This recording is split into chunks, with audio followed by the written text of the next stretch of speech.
Shalom, selamat siang, sahabat Smart People yang dikasihi Tuhan dimanapun berada. Pada siang hari ini kembali kita bertemu dalam kasih Tuhan. Namun sebelum saya melanjutkan segala sesuatunya, saya ingin membuka acara ini di dalam doa. Bapa, kami bersyukur untuk kesempatan yang Bapa berikan dalam hidup kami, untuk kami boleh bersama-sama bersekutu, untuk kami sama-sama boleh mendengarkan tentang kebenaran firman-Mu, dan biarlah firman-Mu itu semakin hari boleh semakin membawa hidup kami semakin serupa dengan Engkau. Ya Bapa, siang hari ini kami serahkan waktu yang ada dalam hidup kami untuk sejenak kami duduk diam, mendengarkan setiap kebenaran firman yang itu boleh menjadi kekuatan di dalam kehidupan setiap kami, anak-anak-Mu dimanapun berada. Sahabat Smart People, kami serahkan semuanya dalam tangan Tuhan. Biarlah penyertaan Tuhan tetap utuh, tetap sempurna di dalam kehidupan kami pribadi lepas pribadi. Siang hari ini kami akan memulai acara ini hanya di dalam nama Tuhan Yesus Kristus. Haleluya. Amin. Baik Bapak Ibu yang dikasihi oleh Tuhan, seperti yang saya katakan 1 minggu yang lalu pada pertemuan yang lalu, saya ingin melanjutkan tentang apa yang saya ceritakan, saya bagikan beberapa waktu yang lalu tentang a certain kind. Ya, jadi pada siang hari ini saya ingin melanjutkan tentang bagaimana peranan orang tertentu bagi Tuhan dan apa makna penting, ya, ada 2 makna penting tentang a certain kind ini. Jadi, siang hari ini kita mau semakin lebih lagi, kita mau semakin belajar untuk lebih dalam mengenal a certain kind itu apa pentingnya, apa maknanya, apa artinya, apa maksudnya dalam hidup kita sebagai orang percaya. Ya, yang pertama adalah a certain kind itu orang yang memiliki kepastian atau keyakinan yang teguh. Ya, orang yang memiliki kepastian. Jadi hidup kita selalu diperhadapkan dengan ketidakpastian Bapak Ibu hari-hari ini. Tetapi saya rindu siang hari ini ketika kita memutuskan, ketika kita mengambil sebuah keputusan untuk mengikut Yesus, menjadi murid Yesus tertentu, kita memiliki kepastian. Ya, ini merupakan jaminan yang tidak bisa diberikan oleh siapapun dalam hidup kita kecuali Yesus. Jadi orang yang memiliki kepastian, memiliki keyakinan yang teguh, itu artinya murid-murid yang berakar pada sebuah keyakinan tertentu yang telah diajarkan kepada mereka.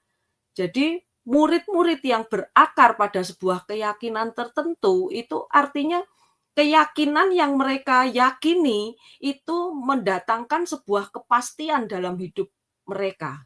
Bagi murid-murid tertentu, bagi murid-murid yang terpanggil untuk melakukan misi Tuhan, kehendak Tuhan dalam hidup mereka, mereka mendapatkan sebuah jaminan kepastian akan apa yang diyakini dengan keteguhan hati yang mereka miliki.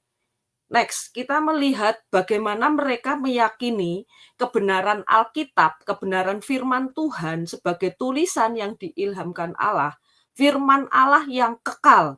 Jadi mereka meyakini dengan kebenaran Alkitab sebagai tulisan yang diilhamkan Allah itulah yang mendatangkan jaminan, menjadi garansi dalam kehidupan mereka, murid-murid Kristus khususnya, mereka mendapat kepastian di dalam hidupnya karena standar atau ukuran kehidupan mereka yang mereka pakai fondasinya adalah sebuah kebenaran yang tertulis di dalam Alkitab.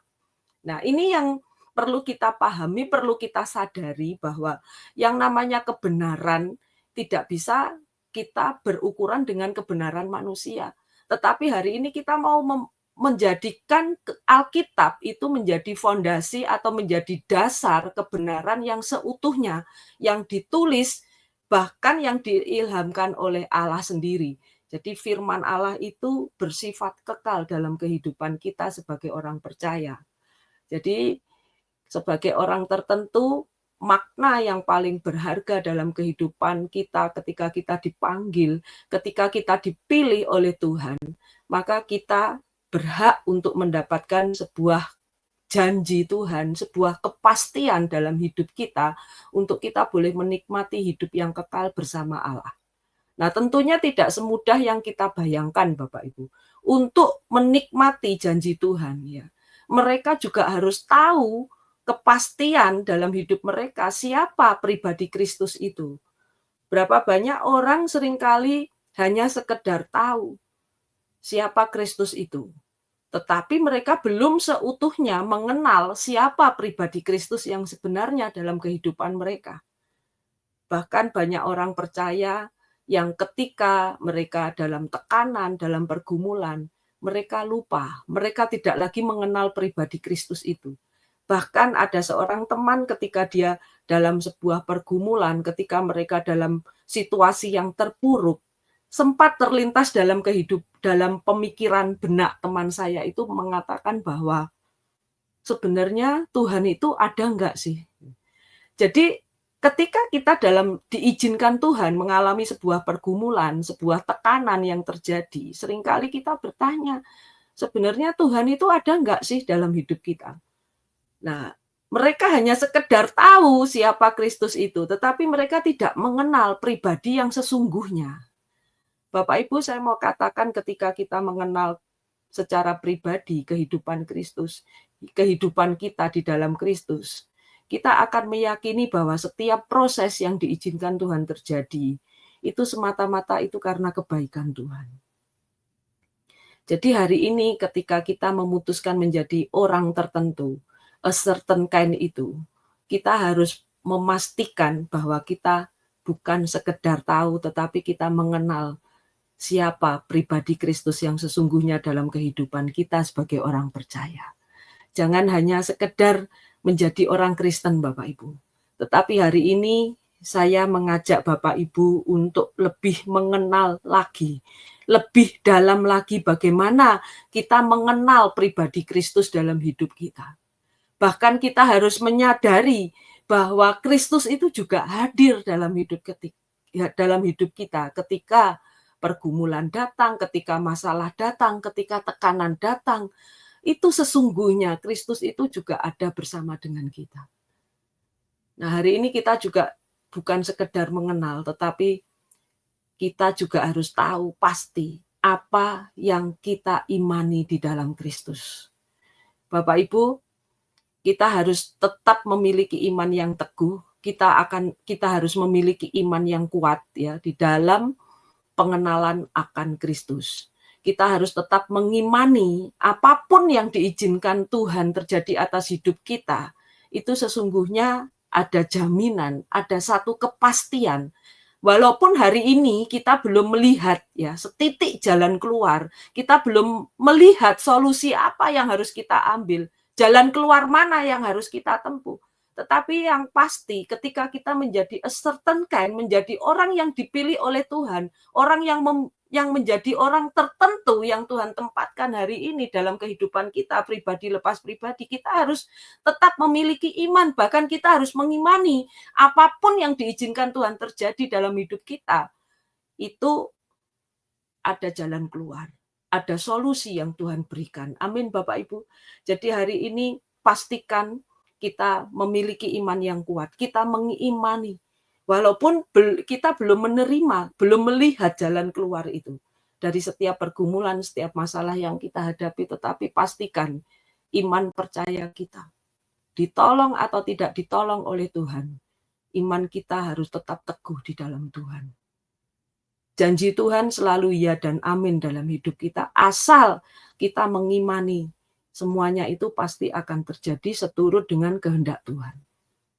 Dan Tuhan pun hari ini saya merasakan ketika saya dalam tekanan, ketika saya dalam pergumulan, ada campur tangan Tuhan yang terus menyertai hidup saya. Sehingga sampai hari ini kenapa saya masih bisa berbicara, kenapa saya masih bisa memiliki iman yang kuat di dalam Tuhan. Karena saya mengenal persis siapa Tuhan Yesus itu. Karena saya tahu persis pribadi Kristus itu dalam hidup saya. Mungkin secara kasat mata saya tidak bisa melihat. Tetapi saya meyakini dia itu Bapa yang setia. Bapa yang selalu memperhatikan bahkan peduli dengan kehidupan kita pribadi lepas pribadi. Masalahnya tidak banyak orang yang cukup memiliki iman ketika mereka dalam tekanan. Menjadi orang tertentu tidak semudah yang kita bayangkan. Kalau kita dipilih hari ini menjadi orang tertentu, Bapak Ibu, artinya kita sudah mempersiapkan. Dan iman kita itulah yang menjadi modal utama untuk kita bisa menggenapi setiap janji Tuhan, menggenapi setiap rencana Tuhan di dalam kehidupan kita pribadi lepas pribadi. Jadi kita juga harus tahu pasti bahwa keselamatan ada di dalam karya Kristus yang sudah digenapi dalam hidup kita. Kita sudah menerima keselamatan itu. Jadi makanya Bapak Ibu jangan menyia-nyiakan kesempatan yang diberikan Tuhan dalam hidup kita. Keselamatan yang kita terima hari ini itu sesungguhnya adalah karya Kristus yang sudah dinyatakan dalam kehidupan kita masing-masing. Jadi bagaimana kita menggunakan waktu, menggunakan kesempatan yang ada ini untuk kita terus berkarya, untuk terus hidup kita bisa membawa dampak yang baik buat orang-orang yang ada di sekitar kita. Kita ini sudah ditebus, kita sudah berhutang banyak dengan karya Kristus itu. Jadi yang menjadi pertanyaan, apa yang sudah kita lakukan dalam hidup ini? Jangan hanya sekedar hidup, Bapak Ibu. Tetapi hari ini yang pengen saya katakan bahwa hidup itu harus terus berkarya, terus menggenapi apa yang menjadi kehendak Tuhan, apa yang menjadi rencana Tuhan dalam hidup kita. Saya sangat menyayangkan ketika saya melihat seorang teman yang punya banyak waktu, hanya digunakan untuk hal-hal yang tidak berguna, untuk hal-hal yang itu tidak termasuk rencana Tuhan, tidak menjalankan apa yang menjadi kehendak Bapa, tidak menjalankan misi, tidak menjalankan amanat agung Tuhan. Mereka sibuk dengan kegiatan yang sesungguhnya itu kepentingannya bukan kepentingan Kristus. Mereka sampai bingung menghabiskan waktu karena terlalu banyak waktu. Jadi hari ini yang menjadi pertanyaan buat setiap kita yang bergabung siang hari ini, apakah kita sudah menggunakan waktu-waktu, kesempatan yang diberikan Tuhan dalam hidup kita? Karena keselamatan sudah kita terima, dan itu menjadi karya Kristus yang sudah dinyatakan atas kehidupan setiap kita. Bahkan di sini ditulis mereka tahu pasti panggilan hidup mereka. Bapak Ibu, setiap kita harus memiliki kepekaan apa yang menjadi panggilan hidup kita. Jadi pastikan orang tertentu itu tahu panggilan hidup mereka, apa tujuan hidup mereka. Jadi Tuhan menilai hidup kita bukan sebanyak apa kesibukan yang kita lakukan, tindakan-tindakan apa yang kita lakukan. Bahkan Tuhan juga tidak hanya memilih kita atau memilih orang-orang yang pandai, orang-orang yang memiliki pendidikan tinggi, orang-orang yang kaya, bukan hanya itu yang dipilih Tuhan. Tetapi adalah orang-orang yang tahu pasti panggilan hidup mereka. Hari ini dengan kerendahan hati saya rindu setiap kita menemukan apa yang menjadi panggilan hidup kita. Ketika kita diciptakan Tuhan, apa hari ini yang menjadi panggilan hidup kita? Bapak Ibu jujur hari ini kalau saya mau katakan, dalam situasi yang sulit yang saya alami hari ini, saya mau terus mencari, saya mau terus menguji apa yang menjadi panggilan hidup saya. Apa yang Tuhan mau kerjakan dalam hidup saya. Apakah hidup saya hari ini sudah menggenapi rencana Tuhan? Apakah saya sudah mendukung sepenuhnya apa yang akan Tuhan kerjakan dalam hidup saya? Jadi pastikan untuk menjadi orang tertentu, makna yang harus kita pahami adalah menjadi orang tertentu itu kita harus tahu pasti apa yang menjadi panggilan hidup kita hari ini. Setiap kita memiliki visi, memiliki passion yang berbeda, Bapak Ibu. Tetapi kita mau belajar untuk mengerti untuk apa Tuhan ciptakan kita. Jadi kita harus tahu panggilan hidup kita yang sesungguhnya. Bahkan di sini ditulis mereka adalah orang-orang yang tertentu. Jadi ketika kita memutuskan untuk menjadi orang tertentu, yang pertama kita harus terus hidup dalam kebenaran firman Tuhan, bahkan menjadikan kebenaran Alkitab itu sebagai dasar, sebagai pondasi dalam mengatasi situasi apapun dalam hidup kita. Jadi jangan memakai cara-cara atau kaidah dunia yang tidak sesuai dengan kebenaran firman Tuhan.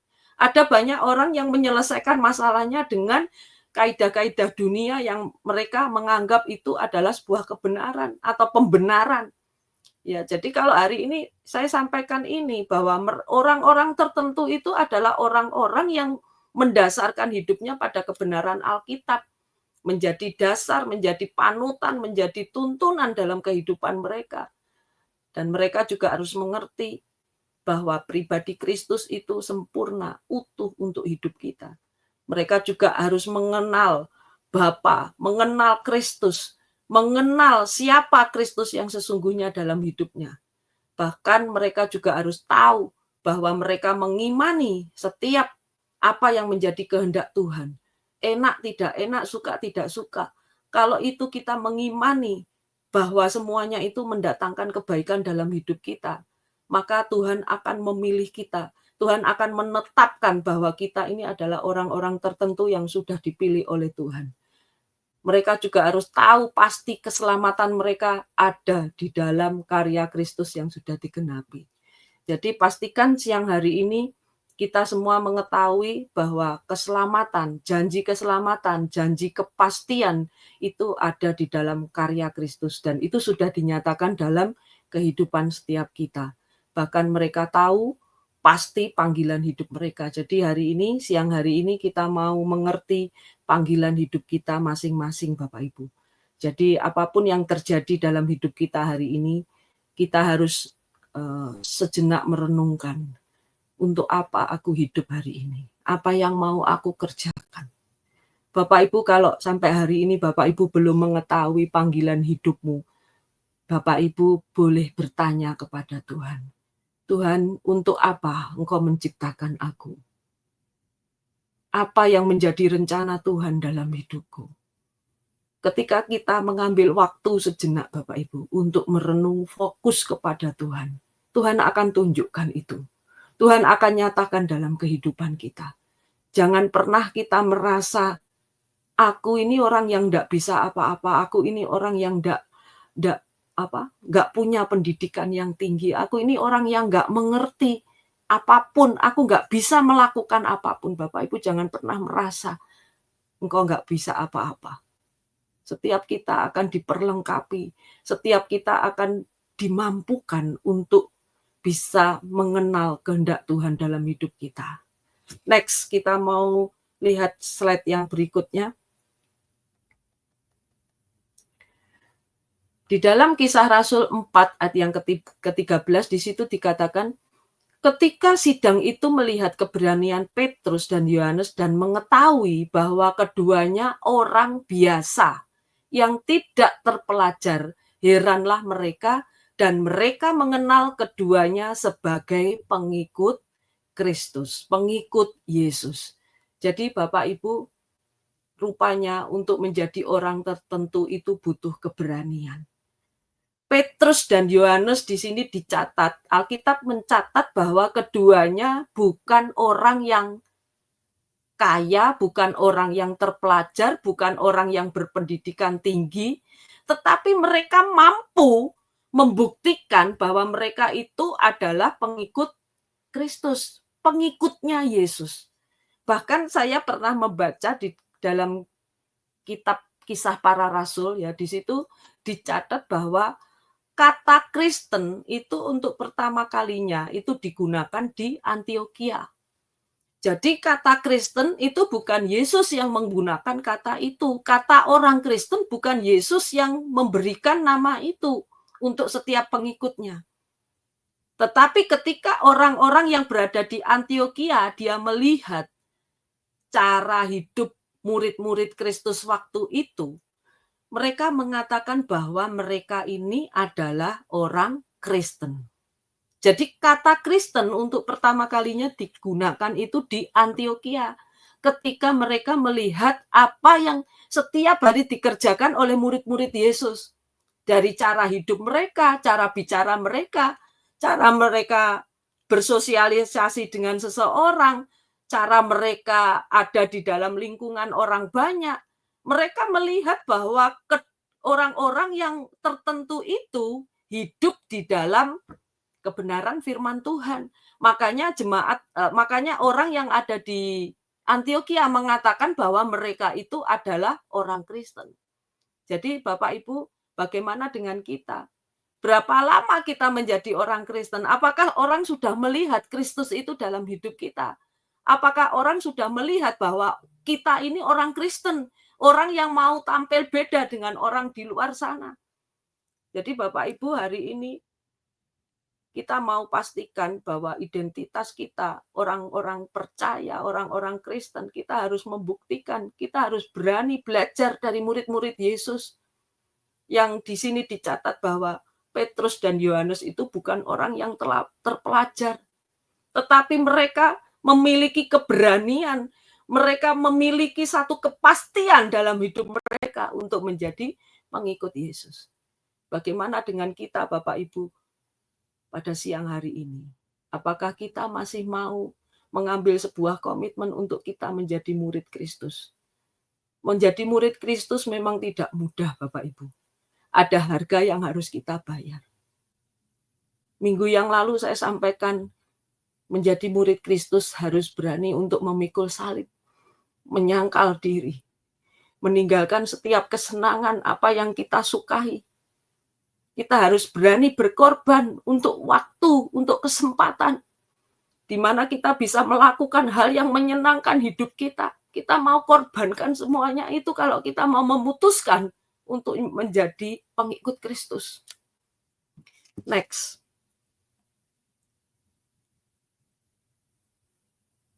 Siang hari ini kita patut bersyukur untuk kesempatan yang masih Tuhan berikan. Kalau kita masih hidup, kita masih bernafas hari ini.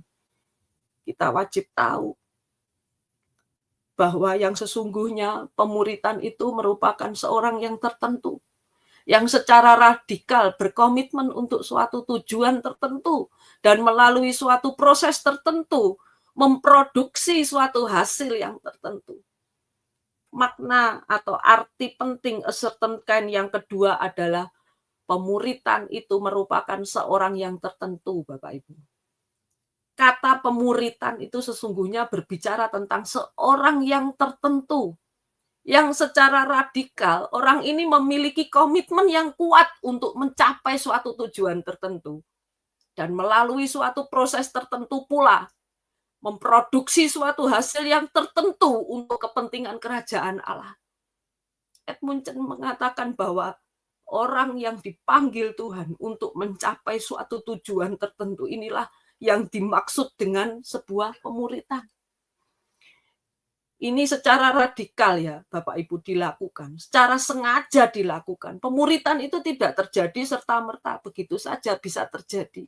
Tetapi ada orang-orang tertentu yang secara radikal dia mau berkomitmen untuk mencapai suatu tujuan tertentu. Tujuan pemuritan seperti minggu yang lalu saya katakan bahwa itu merupakan suatu proses. Pemuritan tidak instan Bapak Ibu, tidak 1-2 hari bisa kita kerjakan lalu selesai begitu saja. Itu butuh sebuah proses di mana kita bisa membawa orang itu mencapai sebuah pemulihan, mencapai sebuah pemulihan hubungan yang baik dengan Allah, mencapai suatu pertobatan lewat pemuritan itu. Jadi hari ini kita mau melihat makna yang kedua itu adalah a certain kind, itu artinya pemuritan yang dilakukan oleh orang tertentu untuk mencapai tujuan tertentu, untuk melalui suatu proses tertentu, dan untuk menghasilkan hasil yang tertentu bagi kerajaan Allah, Bapak Ibu. Next.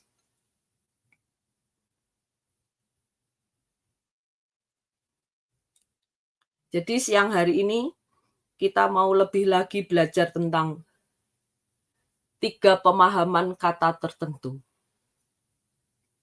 Philip Lim di sini mengatakan bahwa tertentu itu artinya authenticity.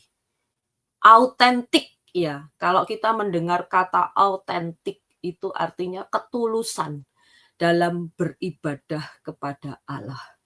Philip Lin menentukan, memberi arti atau memberikan sebuah pemahaman kepada kata tertentu, itu artinya autentik. Authenticity artinya apa? Ketulusan dalam beribadah kepada Allah. Kita melakukan segala sesuatu itu dengan ketulusan hati kita, dengan kesadaran penuh bahwa karya keselamatan itu sudah digenapi dalam hidup kita. Jadi kalau kita mendengar kata orang tertentu yang dipilih oleh Tuhan, itu artinya orang itu secara authenticity, dia memiliki ketulusan hati, memiliki keteguhan, memiliki iman yang teguh di dalam beribadah kepada Allah. Dia tidak melakukan segala sesuatu asal-asalan. Dia menggunakan waktu yang ada di dalam hidupnya. Dia beribadah kepada Allah sesungguhnya, utuh waktu yang dipersembahkan kepada Allah. Dia mengatakan juga orang tertentu itu artinya brokenness, kehancuran hati, bersedia mengakui kelemahan kita dalam berjalan dengan Allah. Jadi siang hari ini kita mau membawa setiap kehancuran hidup kita, kehancuran hati kita. Kita mau bersedia mengakui kelemahan kita di hadapan Allah.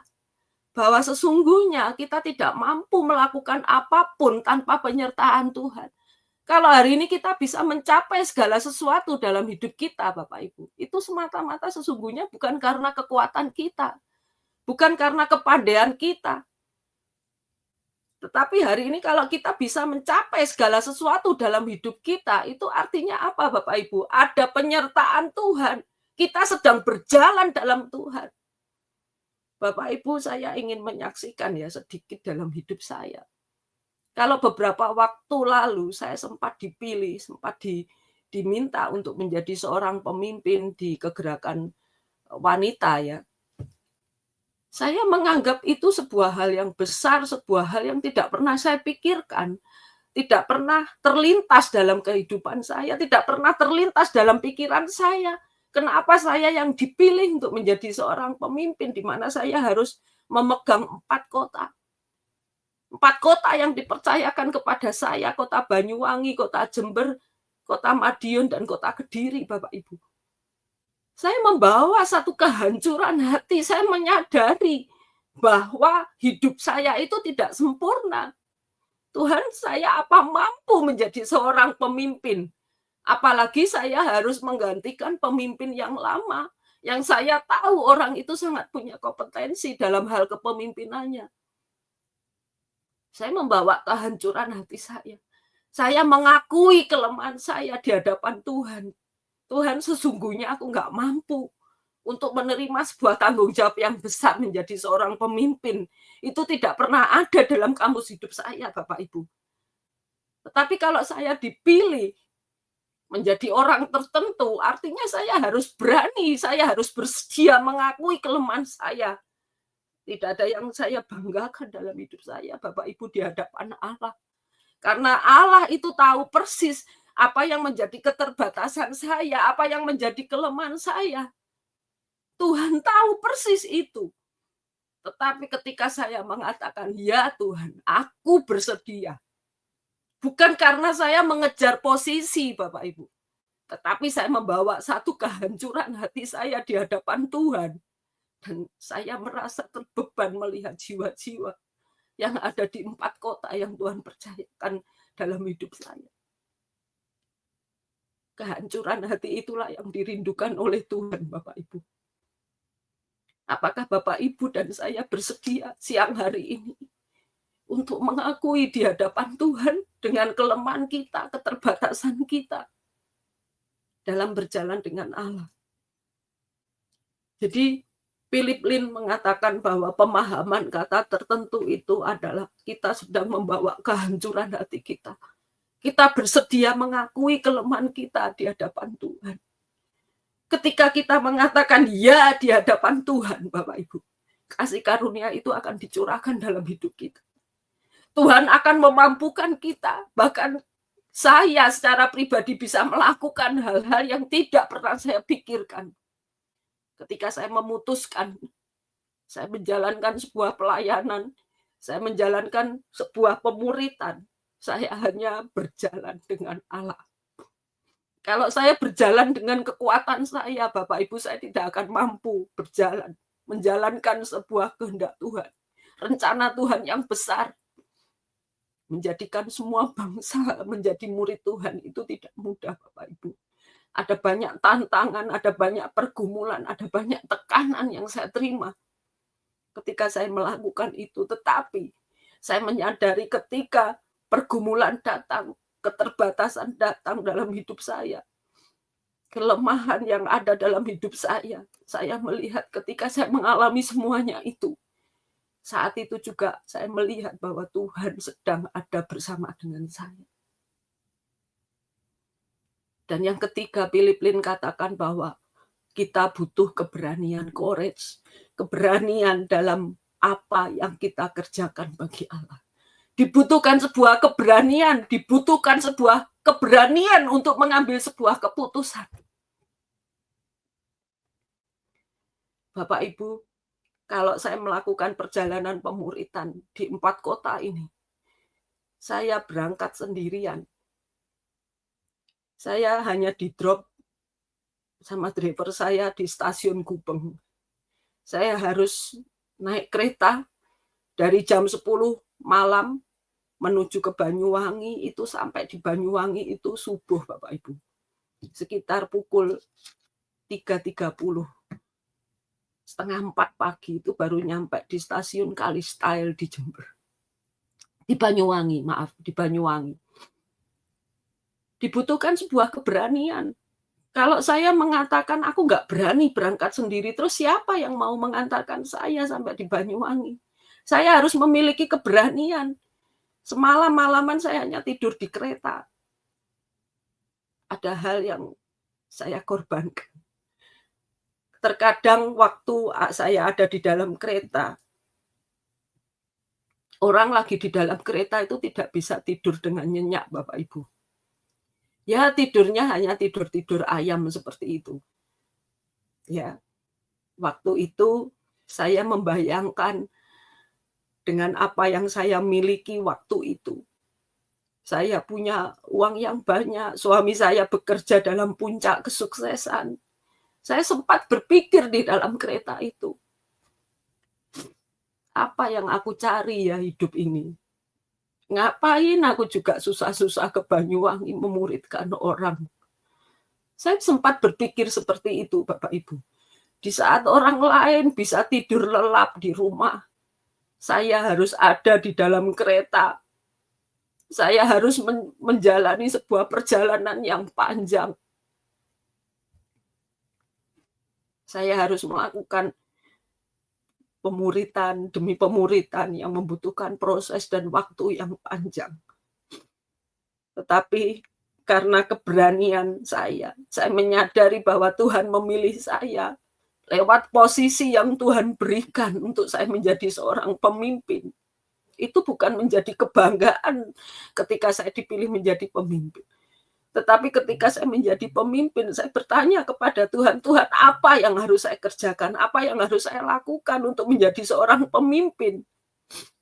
Bapak Ibu harus tahu ketika saya berada dalam kepemimpinan, saya harus memposisikan diri saya sebagai hamba. Bukan orang yang berada di atas, Bapak Ibu. Tetapi ketika saya memutuskan menjadi seorang pemimpin, itu artinya saya mengambil keputusan untuk menjadi seorang hamba. Menjadi seorang hamba tidak layak untuk mendapatkan pujian. Menjadi hamba itu artinya hamba itu tidak berhak atas hidupnya, tidak berhak atas dirinya. Jadi kapanpun Tuhan perintahkan, kapanpun Sang Tuhan membutuhkan, hamba harus berkata, siap Tuhan, siap komandan. Itu yang terjadi dalam hidup saya, Bapak Ibu.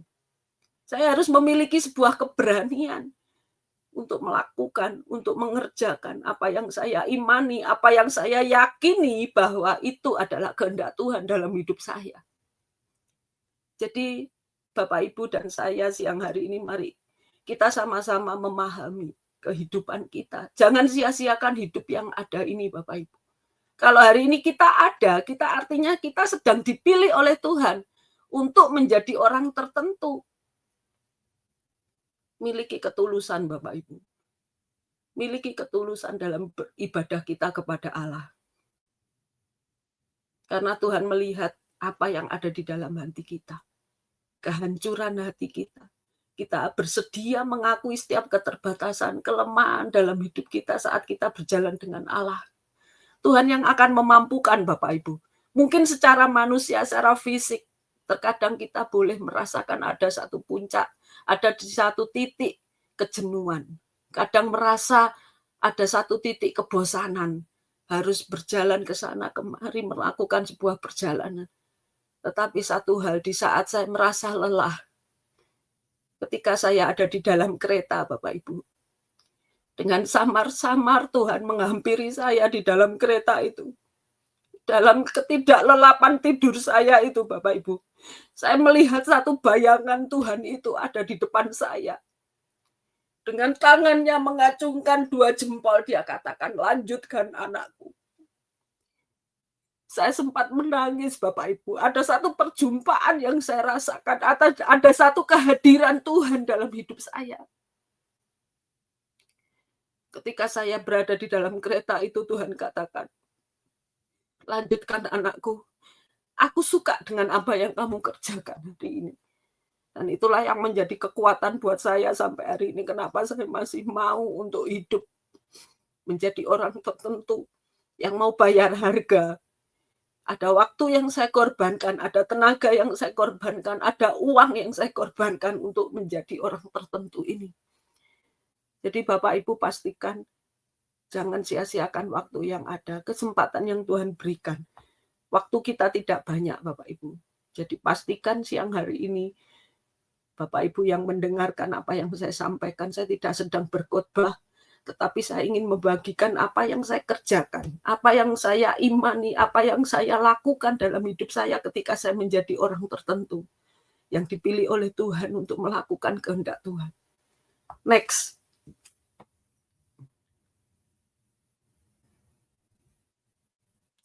Menjadi murid-murid yang demikian, hidup dengan kesadaran penuh. Kita harus memiliki kesadaran penuh akan tujuan hidup kita. Di sini dicatat di dalam Matius 5 ayat 13 sampai 16. Kamu adalah garam dunia. Jika garam itu menjadi tawar, dengan apakah ia diasinkan? Tidak ada lagi gunanya selain dibuang dan diinjak orang. Kamu adalah terang dunia. Kota yang terletak di atas gunung tidak mungkin tersembunyi. Lagi pula orang tidak menyalakan pelita lalu meletakkannya di bawah gantang, melainkan di atas kaki dian sehingga menerangi semua orang di dalam rumah itu. Bapak Ibu, dengan kesadaran penuh kita mau mengerti akan tujuan hidup kita. Kita harus tahu tujuan hidup kita, apa yang Tuhan setting dalam hidup kita, Bapak Ibu. Yang pertama, Tuhan setting hidup kita itu untuk menjadi garam dunia.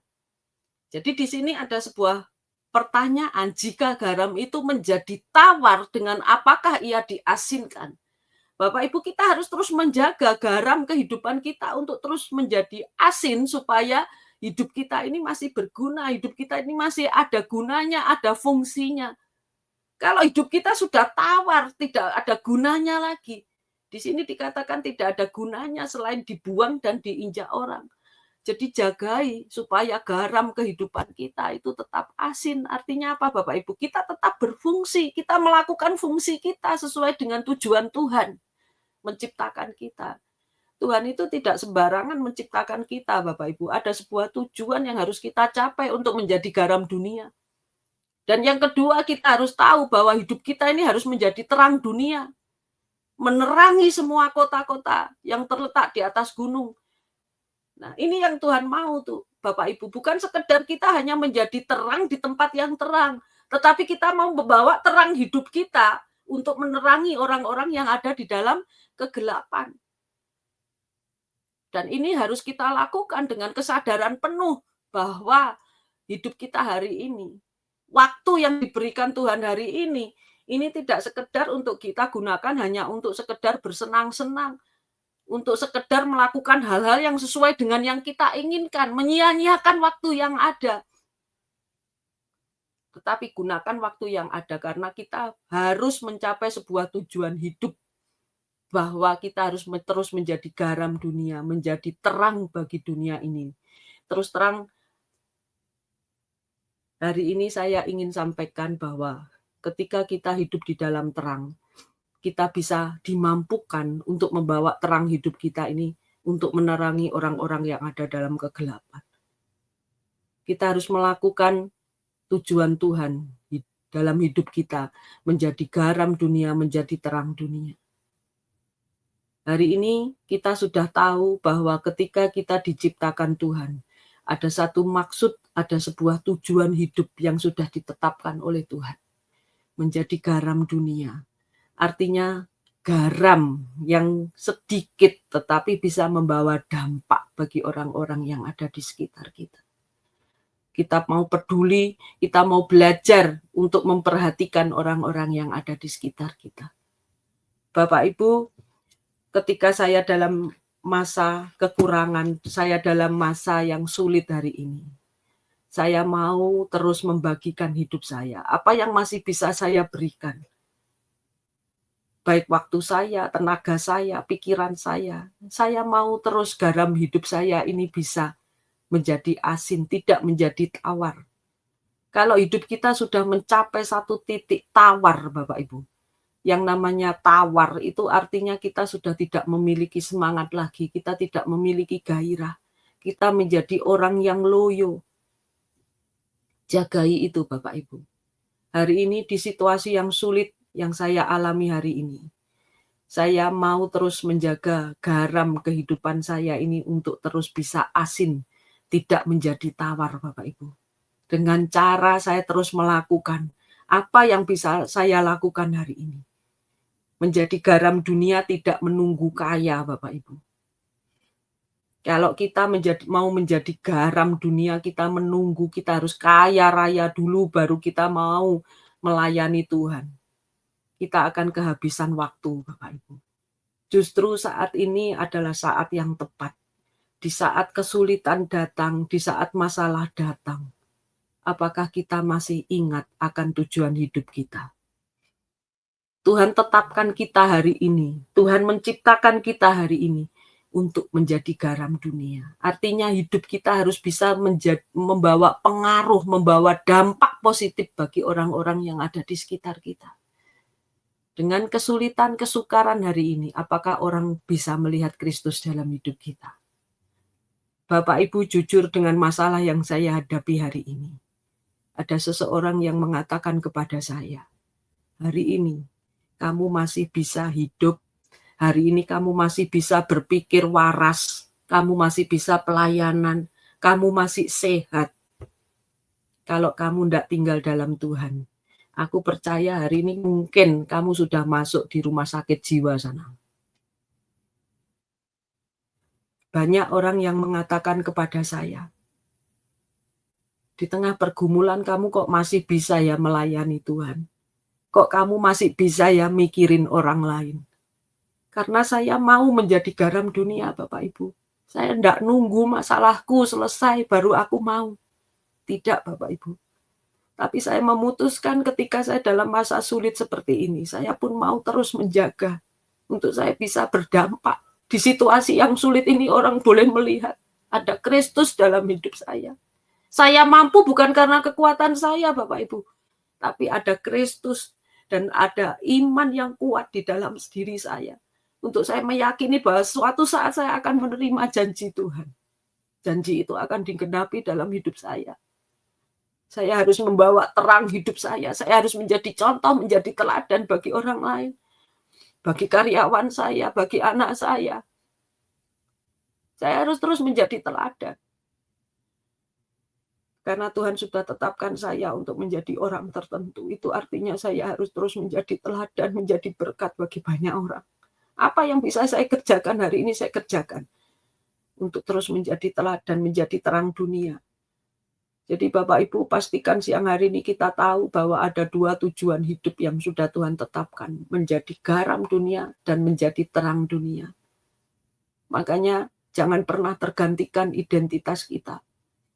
Dulu saya sempat berpikir bahwa ketika orang mengatakan saya ini anak orang tidak punya, saya orang kampungan, saya orang yang tidak berpendidikan, itu sempat menggantikan identitas saya.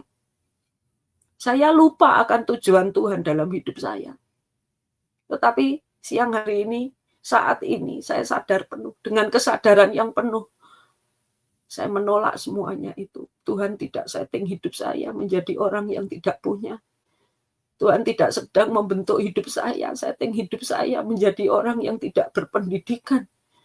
Bapak Ibu, pahami, sadari bahwa kalau kita ada hari ini, ada satu tujuan, ada satu maksud Tuhan, yang orang lain mungkin itu tidak tahu, yang orang lain mungkin itu tidak mengerti.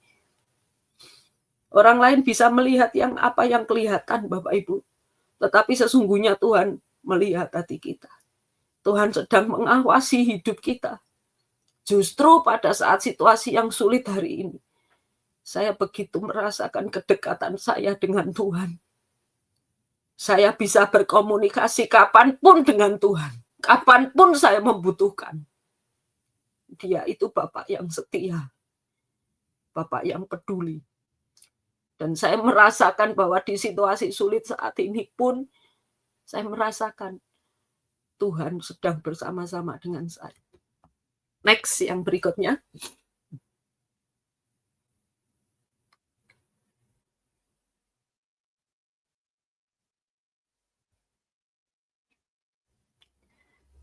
Next.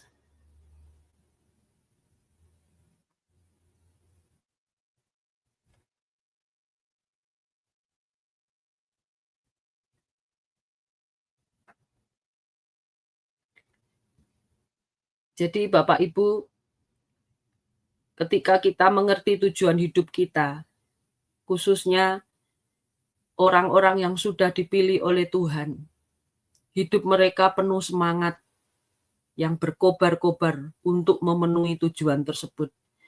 Kita mau melihat dalam Kisah Para Rasul 20 ayat yang ke-24 ya. Di situ dikatakan, tetapi aku tidak menghiraukan nyawaku sedikit pun, asal saja aku dapat mencapai garis akhir dan menyelesaikan pelayanan yang ditugaskan oleh Tuhan Yesus kepadaku untuk memberikan kesaksian tentang Injil kasih karunia Allah. Orang yang tertentu, orang yang sudah dipilih oleh Tuhan, hidup mereka itu penuh semangat. Penuh semangat. Bahkan mereka tidak sedikit pun menghiraukan akan nyawanya.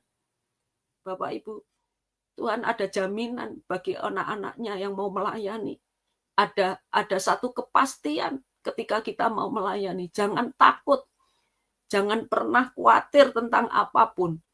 Tetapi di sini dikatakan murid-murid tertentu itu, orang-orang tertentu itu tidak menghiraukan nyawanya sedikit pun. Asal saja aku dapat mencapai garis akhir. Mereka merindukan untuk mencapai suatu tujuan tertentu, untuk menyelesaikan sebuah proses tertentu dan menghasilkan hasil yang tertentu pula untuk kerajaan Allah, untuk kepentingan kerajaan Allah, untuk kepentingan Kristus. Jadi Bapak Ibu, di Kisah Para Rasul 20 ayat yang ke-24 ini, saya sangat diberkati dengan ayat ini. Tetapi aku tidak menghiraukan nyawaku sedikit pun, asal saja aku dapat mencapai garis akhir. Ya, jadi kita akan mengakhiri hidup kita ini dengan finishing well, Bapak Ibu. Mencapai garis akhir dan menyelesaikan semua pelayanan yang ditugaskan oleh Tuhan Yesus kepadaku untuk memberi kesaksian. Hidup kita harus bisa menjadi kesaksian. Jangan takut dengan proses, Bapak Ibu. Ya, karena setiap proses itu mendatangkan kebaikan. Untuk menjadi saksi Kristus, kita harus mengalami. Bukan apa kata orang lain. Tuhan itu baik, tapi kata orang. Kita tidak pernah merasakan sendiri kebaikan Tuhan. Jadi siang hari ini untuk menjadi saksi Kristus, ya, akan ada kasih karunia yang Tuhan berikan dalam hidup kita. Ya, Bapak Ibu, yang terakhir, next.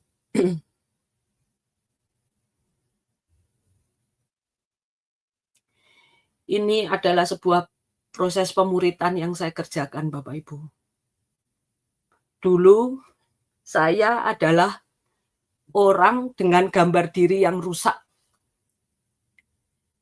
Dengan keberhargaan yang salah saya hidup, berpuluh-puluh tahun saya hidup dengan gambar diri yang rusak. Saya tidak punya teman perempuan satupun, tidak punya. Tetapi ketika saya mau dipilih oleh Tuhan menjadi orang tertentu, Bapak Ibu, sekarang saya memiliki teman wanita yang banyak. Saya waktu mencari foto-foto ini, Bapak Ibu, saya menyadari ternyata sekarang aku punya teman-teman wanita yang banyak. Dulu banyak orang yang tidak mau bersentuhan dengan saya. Banyak orang yang tidak mau bersahabat dengan saya. Karena saya bukan orang yang unik, tapi orang yang antik, Bapak Ibu. Mudah tersinggung, mudah marah, tidak bisa berdamai dengan orang lain. Tetapi ketika saya bertobat tahun 2010, itulah Bapak Ibu, saya menyadari bahwa saya menjadi orang yang tertentu. Hari ini ada banyak jiwa-jiwa yang saya layani, para wanita khususnya, yang Tuhan tempatkan dalam hidup saya. Saya punya banyak teman wanita yang banyak sekali, teman-teman wanita saya, seperti pada foto ini Bapak Ibu. Saya terharu sekali ya ketika saya memasang foto ini, saya menemukan foto-foto ini. Ternyata sampai hari ini aku punya teman wanita yang banyak. Yang dulunya satu pun saya tidak punya teman, Bapak Ibu. Karena saya merasa saya bisa hidup sendiri, saya tidak butuh orang lain, saya juga tidak mengerti tujuan hidup saya sesungguhnya untuk apa. Yang saya kejar hanya materi, yang saya kejar hanya mimpi-mimpi saya. Saya tidak lagi mengerjakan apa yang menjadi kepentingan Kristus dalam hidup saya. Tetapi ketika saya mengerti, saya mengenal, saya tahu tujuan hidup saya. Saya tahu panggilan saya. Ini adalah pelayanan yang tidak bisa saya tinggalkan, Bapak Ibu. Dibandingkan saya harus melayani ratusan orang, saya lebih suka ada dalam pemuritan ini. Saya lebih suka dalam kelompok-kelompok kecil yang hanya 6 orang, 8 orang, itu pun saya kerjakan. Asal mereka bisa berjumpa dengan Tuhan. Saya membawa juga wanita-wanita ini untuk mengalami pemulihan. Nah, lewat praktek firman yang mereka kerjakan setiap hari, itulah yang menyemangati saya, yang memotivasi saya. Ada kalanya jujur sebagai seorang perempuan, sebagai manusia, Bapak Ibu, saya merasa ada satu titik jenuh. Ada satu kebosanan yang seringkali melanda dalam hidup saya. Tetapi ketika saya mulai lemah, orang-orang ini yang mengejar saya, kapan Budep kita bisa ketemu lagi? Kapan kita bisa melakukan pemuritan lagi? Kapan kita bisa sharing firman lagi? Nah, ketika saya punya banyak teman-teman ini, punya murid-murid yang banyak ini, itu yang menyemangati saya pada saat saya lemah, pada saat saya ingin mundur, pada saat ingin menyerah. Murid-murid inilah yang selalu bertanya, kapan mau diajar lagi? Kapan kita bisa belajar lagi? Nah, inilah Bapak Ibu gunanya kita memiliki pemuritan, kita bisa melakukan pemuritan. Bukan sekedar kita dimuridkan lalu selesai. Tapi kita mau membagikan hidup kita untuk orang lain. Untuk orang itu bisa mencapai satu titik, bisa bertemu dengan Tuhan. Mengalami satu pertobatan yang seutuhnya, Bapak Ibu. Tentunya ini dilakukan dengan banyak pengorbanan. Saya harus meninggalkan keluarga saya. Saya punya 1 orang suami, 2 orang anak, Bapak Ibu, seperti yang ada di foto itu. Tapi puji Tuhan, orang-orang ini yang membentuk hidup saya, orang-orang ini yang selalu mendukung saya, orang-orang ini yang selalu mensupport saya, sehingga saya bisa melakukan apa yang menjadi kehendak Tuhan dalam hidup saya. Nah, mungkin siang hari ini menjadi perenungan buat saya dan Bapak Ibu semua yang ada di Smart People ini. Maafkan saya ya kalau saya selalu ingin menangis kalau menceritakan kebaikan Tuhan. Sepertinya kalau saya hidup hari ini, saya dipercaya untuk membawa jiwa-jiwa datang kepada Tuhan. Itu semata-mata karena anugerah. Ini tidak bisa ditukar dengan apapun, Bapak Ibu. Ini tidak bisa digantikan oleh apapun dan siapapun. Jadi ini menjadi tanggung jawab saya. Saya harus terus memiliki semangat, saya harus bisa mencapai garis akhir, menyelesaikan setiap pelayanan yang dipercayakan Tuhan dalam hidup saya. Jadi siang hari ini tuh yang menjadi sharing saya, Bapak Ibu. Mungkin Bapak Ibu dan saya hari ini ada di posisi yang berbeda. Bapak Ibu tidak harus melakukan seperti saya, berjalan dari kota yang satu ke kota yang lain. Tidak harus itu, Bapak Ibu. Tetapi jumpai orang-orang yang ada di sekitarmu. Temui jiwa-jiwa yang membutuhkan, jiwa-jiwa yang haus dan lapar akan kebenaran firman Tuhan. Itulah yang menjadi pesan buat setiap kita siang hari ini. Jadikan setiap bangsa itu murid Kristus. Baik Bapak Ibu, itu yang bisa saya sampaikan pada siang hari ini. Biarlah setiap kita mau menyadari, melakukan apa yang menjadi kehendak Tuhan, melakukan apa yang menjadi kepentingan Kristus dalam kehidupan kita pribadi lepas pribadi.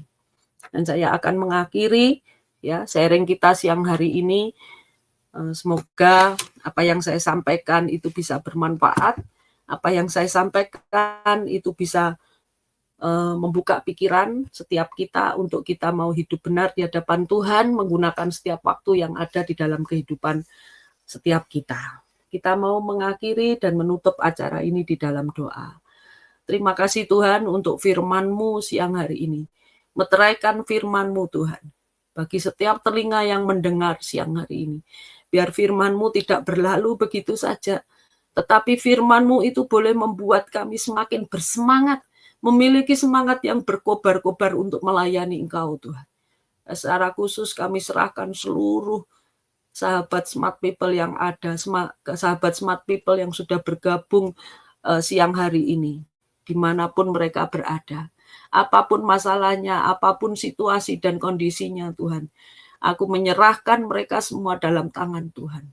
Dan biarlah kalau siang hari ini ada satu pergumulan, ada satu masalah yang belum selesai, biar Tuhan sendiri yang akan memberikan jalan keluar itu kepada setiap kami. Kami percaya Tuhan sudah memilih kami masing-masing untuk mencapai satu tujuan tertentu, walaupun prosesnya berat, Tuhan kami tahu.